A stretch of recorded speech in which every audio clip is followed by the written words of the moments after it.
Very good evening friends.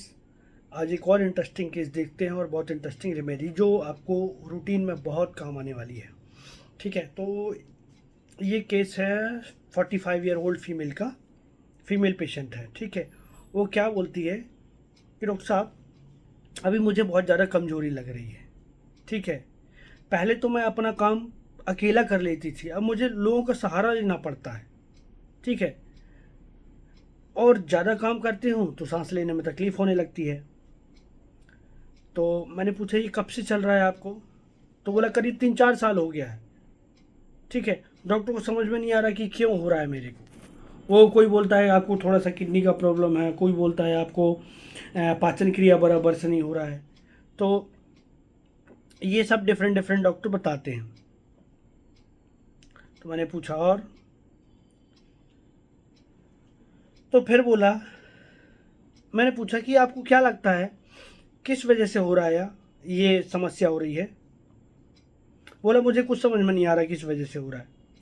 तो मैंने बोला कि और क्या लगता है आपको? बोले थकान लगती है, कमज़ोरी बहुत ज़्यादा लगती है। इवन जो रिपोर्ट कराई थी उसमें डॉक्टर ने बताया कि आपके खून की कमी आ रही है। ठीक है, और जिसकी वजह से ताकत नहीं बनती और उसी की वजह से चक्कर आ रहे हैं।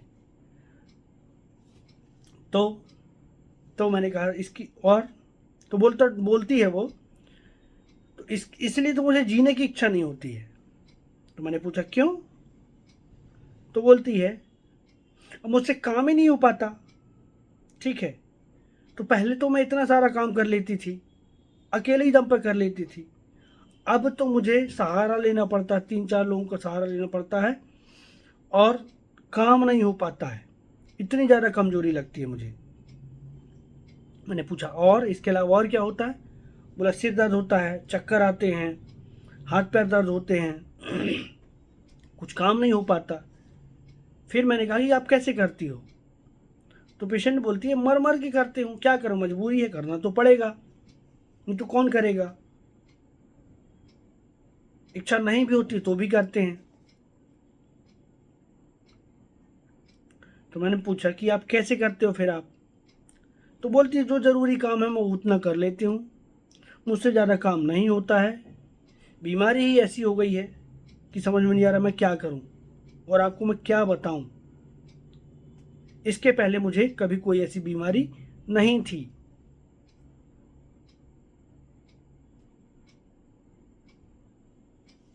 हाँ, तो मैंने पूछा इसको लेके मन में क्या चल रहा है? तो वो लेडी ने बोला कि डॉक्टर साहब ये ऐसे ही चलता रहा तो आगे कैसे चलेगा मेरा, आगे क्या होगा? तो मैंने पूछा क्या होगा मतलब?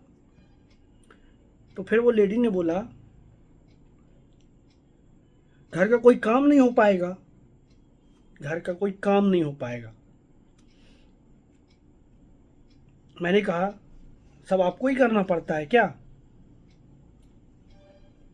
हाँ। तो वो लेडी बोली अपने बेटे के साथ आई थी, उसकी तरफ वो इशारा करके बोली कि हाँ इसके फादर तो बहुत पहले ही गुजर गए हैं और अब सब कुछ मुझे ही देखना पड़ता है, घर का बाहर का रिश्तेदारी सब कुछ मुझे ही संभालनी पड़ती है। और बेटे हैं तो दोनों बेटे तो नौकरी करते हैं बाहर, इसलिए मुझे सारा घर का काम मुझे ही करना पड़ता है, सारी रिश्तेदारी मुझे ही देखनी पड़ती, सब कुछ मुझे ही संभालना पड़ता है। लेकिन डॉक्टर साहब मुझसे हो नहीं पा रहा है ये काम। लड़के को मैंने बताया तो लड़के ने तो मेरे लिए एक नौकरानी भी रख दी, बट मुझे तो करना ही पड़ेगा ना, नौकरानी कितना करेगी। लेकिन मुझसे नहीं हो पाता डॉक्टर साहब। अब मैंने तो अपने लड़के को ही बोल दिया है कि तुम देखो सुनो अपने घर का, मुझसे अब ज़्यादा काम नहीं होता है। तो फिर मैंने पूछा कि अभी जब आपका नहीं होता है काम तब आप कैसे करते हो, आप कैसे मैनेज कर लेते हो फिर? तो बोलती है कि वही जितना मैंने आपको बताया कि जितना मेरे को ज़रूरत का है उतना मैं कर लेती हूँ, वो भी मर मर के कर लेती हूँ जैसे भी है। मैंने पूछा कि आपको जब आप कर नहीं पाती हो, जब आपको ऐसा तकलीफ़ में रहती हो तो आपके मन को कैसा लगता है? ठीक है, तो क्या बोलती है, कुछ नहीं, थोड़ा सा मन में चिड़चिड़ाहट रहती है और कोई कुछ बोले तो मुझे गुस्सा आता है। तो उसके जो बेटा है उसने बताया कि ये डॉक्टर साहब ये चिड़चिड़ करती है, काफ़ी चिड़चिड़ी हो गई है मम्मा। तो मैंने पूछा किस बात पे ज़्यादा चिड़चिड़ करती है, तो पेशेंट ने खुद ही बोला कि डॉक्टर साहब मुझसे काम नहीं होता है, ठीक है, और दिन भर वो दोनों मियाँ बीवी मतलब इसके बेटा और बहू दोनों काम पे चले जाते हैं, इवन पोती को भी घर पर छोड़ जाते हैं, तो वो भी मुझे संभालना पड़ता है, तो चिड़चिड़ तो होगी ना, गुस्सा तो आएगा ना, सारा काम मुझे ही देखना पड़ता है और ऊपर से तबीयत मेरी ख़राब है। तो मैंने एक क्वेश्चन पूछ लिया कि ये जो आपका बेटा है, बहू है और जो घर के लोग हैं वो आपकी कितनी देख रेख करते हैं। तो उसने बोला कि नहीं डॉक्टर साहब, ये लोग मेरा इलाज कराते हैं, इलाज में कोई कमी नहीं है, देख रेख सब लोग मेरी करते हैं, बट जब ये लोग बाहर चले जाते हैं तब तो मुझे घर का ही देखना पड़ता है ना, तब मुझे काम करना पड़ता है।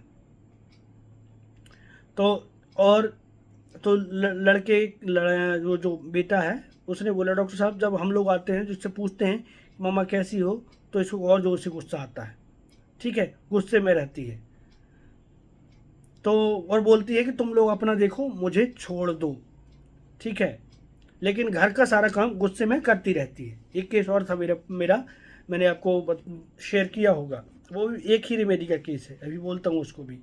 तो ये बहुत इंटरेस्टिंग रेमेडी है, इसका पूरा प्रॉब्लम एक ही जगह पे घूमता रहता है, ठीक है।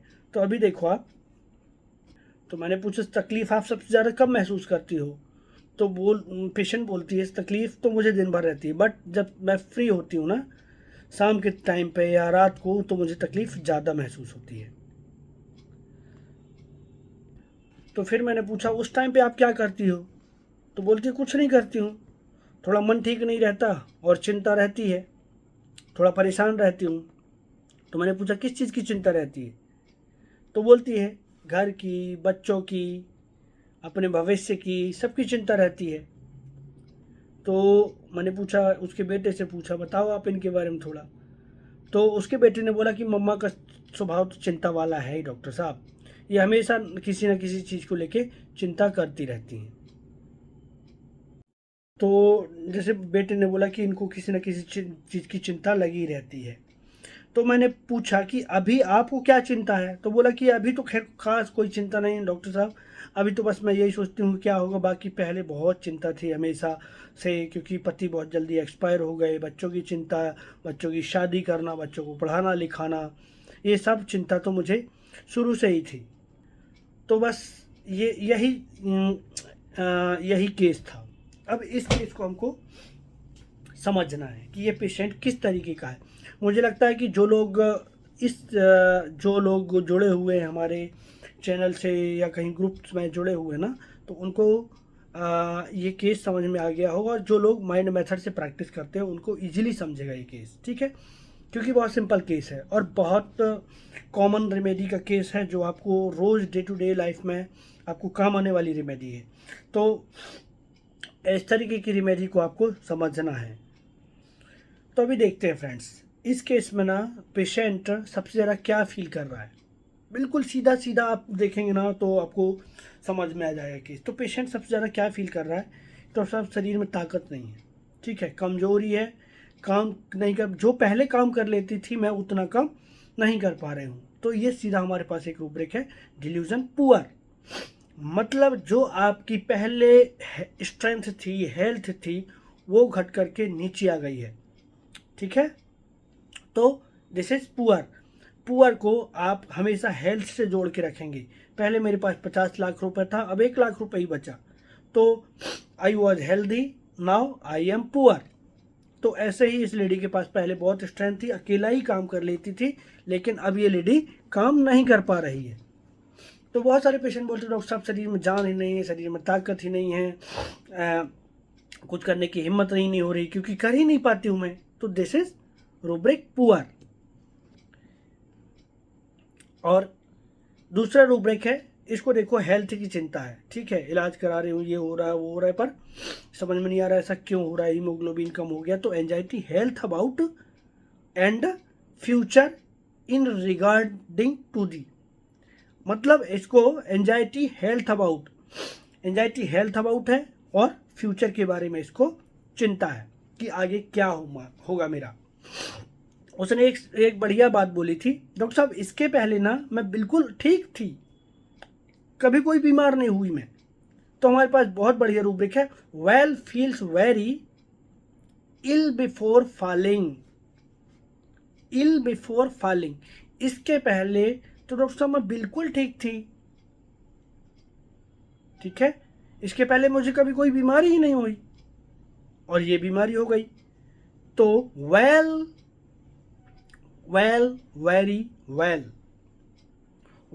फील्स वेरी, मतलब बीमार होने, इल बिफोर फॉलिंग, अभी जो बीमार गिरी है वो उसके पहले वो एकदम बढ़िया थी।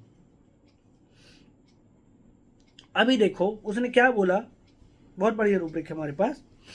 अब तो डॉक्टर साहब मैंने अपने बच्चों को बोल दिया है, उनको कह दिया है कि अब ये मेरे से नहीं हो पा रहा है, ठीक है, अब तुम लोग अपना देखो।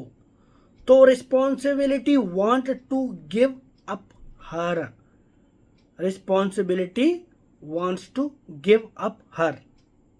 ठीक है, हमारे पास responsibility want to give up her, ठीक है। तो एक टाइम पे इस पेशेंट की ऐसी सिचुएशन होती है कि डॉक्टर साहब घर वालों को बोल देती है अब ये मेरे से नहीं होगा, तुम लोग अपना अपना देखो, ठीक है। तो वहीं पे एक रूब्रिक है, handle things any more can't, अब मैं चीज़ों को हैंडल नहीं कर सकती। तो वो डिस्करेज्ड और डिस्पेयर में चली जाती है ना, करते करते एक टाइम पे ऐसा स्टेट आता है कि अब तुम लोग संभालो आप। तो हैंडल बीइंग एवर्जन टू, तो ये जो रूब्रिक है हैंडल बीइंग एवर्जन टू, अब हैंडल्ड बीइंग एवर्जन टू, अब उससे और आगे हैंडल चीज़ें नहीं होती, ठीक है। तो ये सब रूब्रिक आप समझ गए होंगे, सीपिया के रूब्रिक्स हैं, ठीक है, ये सीपिया है। इरिटेबिलिटी एक्सर्शन फ्रॉम, ठीक है। अभी आप देखो बहुत इंटरेस्टिंग केस है ये, और मेरे घर में भी ऐसा केस था, एक मेरे मतलब पड़ोस में, सॉरी मेरी बुआ का केस था, आपको मैंने पोस्ट भी किया है। तो उस केस में वो क्या करती हैं, काम करते जाएंगे और गुस्सा रहेगा, इरिटेबिलिटी एक्सर्शन फ्रॉम, वो छोड़ेंगे भी नहीं काम, ठीक है, काम करते जाएंगे और गुस्सा भी रहेगा, एक इरिटेबिलिटी रही आती है उनके मूड में। अभी देखो, तो जैसे ये लेडी काम कर रही है, गुस्सा भी आ रहा है, काम कर रही है, गुस्सा आ रहा है, ठीक है। अभी care and worries full of aggravation ailment from, पति की डेथ हो गई, मुझे ही करना है, बच्चों को पालना है, पोसना है, बड़ा करना है, इनकी पढ़ाई लिखाई शादी सब कुछ मुझे ही करना है, ailment from care and worries full of aggravation ailment from. और ये तब तक करती जब तक कि सब चीज़ें व्यवस्थित नहीं हो जाती। तो रेस्ट के not, things are not in the proper place. एक और रूब्रिक है इसमें, रिबेल अगेन पॉलिटिक्स। तो ये जो पेशेंट है ना, रिबेल अगेन पॉलिटिक्स, इसको ऐसा लगता है कि आप जो, जैसे इसने बोला था कि ये मेरा बेटा आता है, तो ये और जब बेटे ने बताया था कि ये इससे पूछो तो ये और चिढ़ती है, ठीक है, इसको और गुस्सा आता है। तो उसको ऐसा लगता है कि ये जो बेटा है मेरा, एक तो अपना पोता मुझे छोड़ के जाता है काम करने के लिए, उसको संभालने के लिए, बीवी और उसका जो बेटा है, दोनों मतलब बहू और बेटा दोनों काम पर चले जाते हैं, और जब वो लौट के वापस आते हैं तब ये पूछते हैं कि तुम कैसे हो, ठीक है। तो ये उसको फिर चिढ़ होती है कि तुम झूठी मलम पट्टी, झूठी पूछताछ कर रहे हो, ठीक है। तो इसको बोलते हैं रिबेल अगेन पॉलिटिक्स। तो इसको लेके उसको चिढ़ होती है। तो इन सारे रूब्रिक्स के ऊपर सीपीआई की रेमेडी आती है। तो सीपीआ देने के बाद से उसका जो पूरी स्ट्रेंथ वापस आ गई, सब कुछ उसका बेटर हो गया, और नाउ शी इज़ हेल्दी। तो सीपीआई एक ऐसी रेमेडी है, सबसे ज़्यादा आप देखेंगे ना तो सीपिया को अपनी काम की चिंता रहती, काम, उसका काम, anxiety house hold matters about, ठीक है, तो सबसे ज़्यादा उसको काम की चिंता होती है। तो जो सीपिया है ना, अभी देखो आप, उसने अपने बच्चों को पाला पोसा बड़ा किया, तो duty, too much sense of duty की रिमेडी है, इसमें बहुत ज़्यादा ड्यूटी है, ड्यूटी ओरिएंटेड रहती है। और देखो आप, उसने बोला था ना कि जब मैं काम करती रहती हूँ, मतलब सवेरे से लेकर दोपहर शाम तक मेरा सब ठीक ठाक चलता है, तो इसको बोलते हैं ऑक्यूपेशन एमेलोरेशन। उसको ठीक लगता है कि जो काम कर लेती है काम के टाइम पे, उसको ऑक्यूपेशन एमेलोरेशन है, काम करती है। तो यदि बोलते हैं ना डॉक्टर साहब मैं काम में बिजी रहती हूँ तो उतना नहीं पता चलता, लेकिन जैसे ही मैं काम से फ्री होती हूँ, रेस्ट करती हूँ, तो मेरे को तकलीफ़ शुरू हो जाती है। एक बहुत बढ़िया रूब्रिक है इसमें, डांसिंग, ठीक है। तो डांसिंग का मतलब होता है डांस करना, एक रिदमिक प्रोसेस है जिस पे आप डांस करते हैं, एक सोचे समझे तरीके से आप डांस करते हैं, ठीक है। तो ये जो लेडी है डांसिंग एमेलोरेट, और इसको वो चीज़ एमेलोरेट आराम देती है। तो ये जो सुबह सुबह जैसे कि जो सीपीआर लेडीज़ होती हैं ना, वो वॉर्न आउट वूमन होती हैं, जो घर का काम कर कर के, डांस कर कर के थक जाती हैं, और फिर एक टाइम बाद वो इंडिफरेंस में चली जाती हैं जहाँ पे उनको कोई फ़र्क नहीं पड़ता। तो ये लेटर स्टेज है। सबसे पहले तो पेशेंट क्या करती, डांस करती, too much sense of duty की वजह से वो डांस करती कि ये मेरा परिवार है, मेरे बच्चे, मेरा घर का काम, सब कुछ, इसको लेके वो सुबह उठती है, बच्चों को खाना बनाती है, बच्चों के लिए, मैं हस्बैंड के लिए टिफ़िन बनाती है, इन लॉज के लिए जो उनको चाहिए वो दलिया खिचड़ी जो भी उनको चलता है वो सब करती है। सुबह से लेके इसका कपड़ा धोना, उसका ऐसा करना, ये काम वो काम, ऐसे करते रेस्ट के not, things are not in the proper place. जब तक ये चीज़ें सब व्यवस्थित नहीं हो जाती तब तक वो शांति से नहीं बैठती, और वही चीज़ उसको अच्छा भी लगता है। कंसांशियसनेस ट्रिफल्स अबाउट इट, छोटी छोटी चीज़ों का ध्यान रखती है, इसीलिए सीपिया इंडस्ट्रियस वर्क मेनिया में भी है, उसको काम करना बहुत पसंद है। इम्पेशेंट सिटिंग वाइल, देखो आप, इम्पेशेंट सिटिंग वाइल एक रूब्रिक है, तो वो इम्पेशेंट हो जाती है, वो उसको बैठने में वो इम्पेशेंस हो जाती है, वो बैठना नहीं चाहती, इसलिए इंडस्ट्रियस वर्क मेनिया फॉर, काम करना उसको बहुत पसंद है।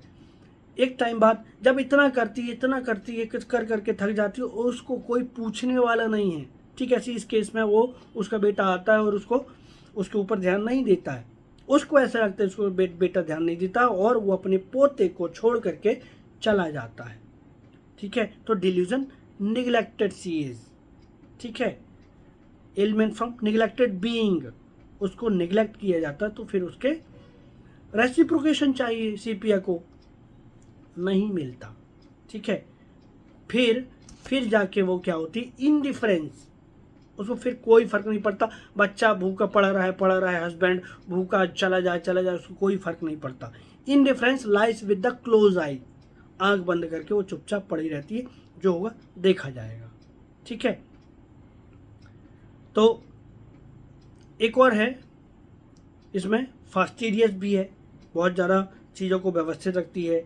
एक और रूब्रिक है हमारे पास, डिल्यूजन अनफिट फॉर लाइफ, तो लाइफ में मतलब अपनी लाइफ, वो अपने आप को, वो पुअरनेस की वजह से, लथार्जिक की वजह से, पथेटिक फील होने की वजह से वो अपने आप को अनफिट समझती है, ठीक है। और फिर देखो आप, एक टाइम आता है उसका delusion alone in the graveyard, उसको कोई समझने वाला नहीं है, एक इसमें शायद सीपिया के लिए, तो जो उसका आईपीआर है, इतने सारे लोग हैं, उसको कोई ध्यान नहीं देता, तो फिर उसको ऐसा फील होने लगता है कि तो मैं तो कब्रिस्तान में हूँ, सारे लोग जो अराउंड हैं वो सब गड़े हुए मुर्दे हैं, जो इसको निगलेक्शन की वजह से इसके फील आता है, delusion alone in the graveyard, मतलब उसके आईपीआर में कोई नहीं है उसका जो उसे पूछ सके, इसलिए सीपिया डिल्यूजन निगलेक्टेड एंड इस तरीके का फील करती है। फिर स्ट्रेंज फ्रॉम फैमिली, वो अपनी फैमिली से अलग हो जाती है, अपने आप को अलग थलग समझती है, ठीक है। अभी देखेंगे आपकी क्लिनिक पर बहुत सारे पेशेंट देखते ही समझ जाओगे आप, पैथेटिक सीपिया, ठीक है। पैथेटिक का मतलब होता है जिसके ऊपर आपको दया आ जाए, उसकी ऐसी दयनीय अवस्था रहती है जिसको आपको देख के ऐसा लगेगा कि यार इसकी क्या हालात हैं। मतलब आपको फील होने लगेगा ऐसा। तो वो जो मेरी बुआ का केस था, बुआ के केस में ना industrious but poor, poor but industrious, वो उनके अंदर शरीर में ताकत नहीं रहती, काम करने की क्षमता नहीं रहती, पर वो लेडी काम करती रहती हैं। ठीक है, तो ये जो रेमेडी है ना, डिल्यूजन एप्रिसिएटेड सीज नॉट में नहीं है, but element from neglected being में है। तो डिल्यूजन नेग्लेक्टेड सीज, और तो इसको एप्रिसिएशन नहीं चाहिए, ये तो अपनी ड्यूटी समझ के अपना घर का काम करती रहती है, बट इसके ऊपर एटलीस्ट ध्यान तो दिया जाए कि इसकी कैसी दशा है। ठीक है, इसलिए तो जैसे वो मेरी बुआ थी, वो घर का काम करे जा रही थी और बार बार वो मुझसे मेडिसिन मांग रही थी। ठीक है, तो वही सिटिंग इम्पेशेंट सिटिंग वाइल, तो उनको बैठना पसंद नहीं है, उनको ऑक्यूपेशन एमेलोरेशन, काम करते, इंडस्ट्रियस वर्क मेनिया फॉर, उनको काम करते रहना पसंद है। तो और मॉर्निंग हीट ड्यूरिंग, ठीक है, मॉर्निंग हीट ड्यूरिंग, उनको जब उनकी वो लेमेंटिंग करती है, मॉर्निंग करती हैं, और फिर फियर पॉवर्टी कि अभी जो स्थिति है मेरी उससे और बुरी हालात ना हो जाएं, इसलिए सीपिया काम करती रहती है कि ये ऐसा मैं करती रहूँगी तो कहीं मैं बिस्तर में ना आ जाऊँ। तो वहाँ पर कुछ लोग फंस गए थे फियर अरेस्टेड ऑफ बीइंग में, बट एक्चुअली फियर पॉवर्टी में है सीपिया की जो उसकी स्ट्रेंथ है वो कहीं कम ना हो जाए। एक बढ़िया सा रूब्रिक है इसका, company aversion to solitude, desire for weakness from. तो पेशेंट वीकनेस फ्रॉम, तो उसको कमजोरी लगती है, शारीरिक मानसिक किसी भी तरीके की उसको कमजोरी लगती है। ठीक है, और फिर उसको ऐसा लगता है कि कोई उससे, इसलिए तो indifference lies with the close eye में। ठीक है, तो यहाँ पर भी कंपनी एवर्जन, कोई उससे बात न करे, अकेले एक कमरे में, डिजायर फॉर सॉलिट्यूड, एक कमरे में जाके अपने आप को बंद कर लेगी और पड़ी रहेगी। तो ये एक रूब्रिक ये है। ठीक है, सीपिया के और भी बहुत सारे रूब्रिक हैं, जैसे बहुत सीक्रेटिव होती है सीपिया, जल्दी से अपनी बातों को खुल करके बताती नहीं है, उसको गुस्सा तो आता है बट एक्सप्रेस नहीं कर पाती, तो एलिमेंट फ्रॉम एंगर सप्रेशन में भी है सीपिया। ठीक है, एलिमेंट फ्रॉम लव डिसअपॉइंटमेंट, ये डिसअपॉइंटमेंट की रिमेडी है, उसको डिसअपॉइंटमेंट होता है बहुत ज़्यादा क्योंकि आईपीआर उसको, इसलिए तो उसको डिल्यूजन निगलेक्टेड सीज में है। ठीक है, हेल्पलेस फीलिंग में है, उसकी कोई मदद अभी देखो आपकी मैं कर नहीं पा रही हूँ, पुअरनेस की वजह से वो हेल्पलेस फीलिंग में जाती है। ठीक है, एक सीपिया और ऐसी है जिसमें